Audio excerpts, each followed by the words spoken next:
Hello Year 4. The story I'm reading to you today is called Miss Nelson is Missing, and it's written by Harry Allard. The kids in room 207 were misbehaving again.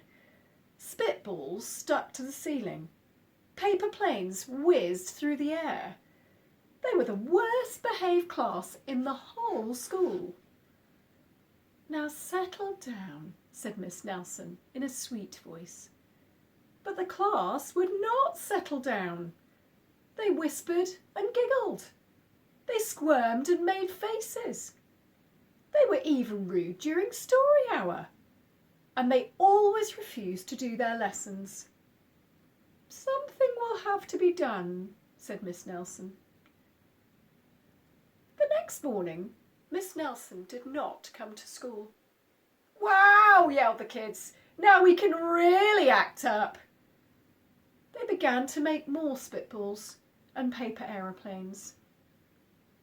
"Today, let's be just terrible," they said. "Not so fast," hissed an unpleasant voice.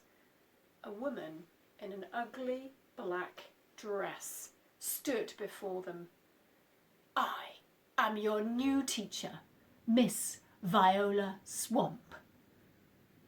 And she rapped the desk with her ruler. "Where is Miss Nelson?" asked the kids. "Never mind that," snapped Miss Swamp. "Open those arithmetic books." Miss Nelson's kids did as they were told. They could see that Miss Swamp was a real witch. She meant business. Right away she put them to work, and she loaded them down with homework. "We'll have no story hour today," said Miss Swamp. "Keep your mouths shut," said Miss Swamp. "Sit perfectly still," said Miss Swamp.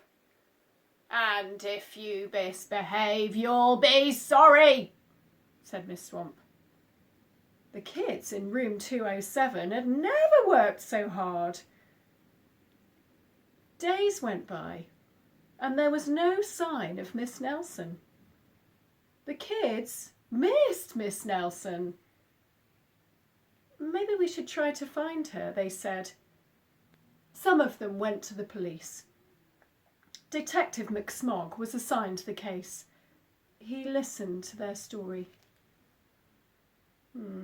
He scratched his chin. He said, "I think Miss Nelson is missing." Detective McSmog would not be much help. Other kids went to Miss Nelson's house. The curtains were tightly closed and no one answered the door.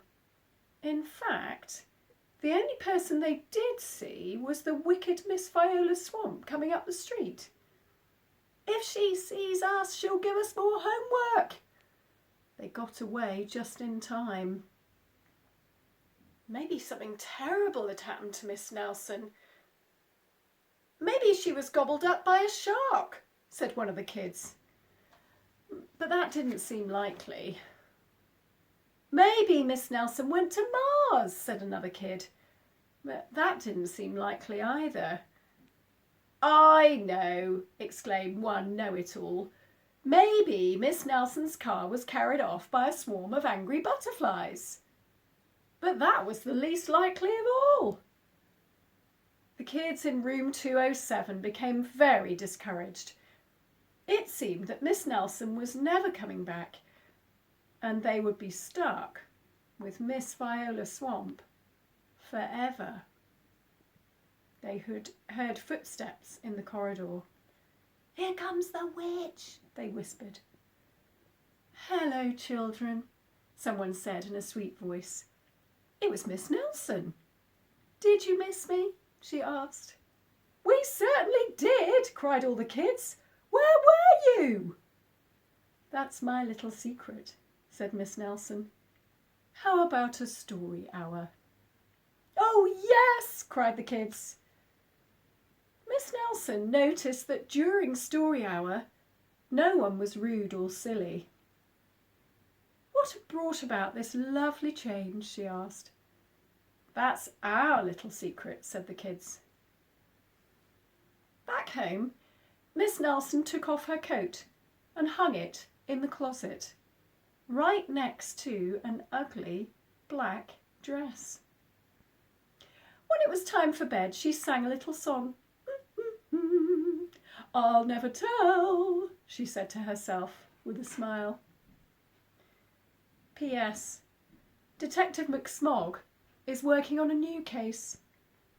He's now looking for Miss Viola Swamp.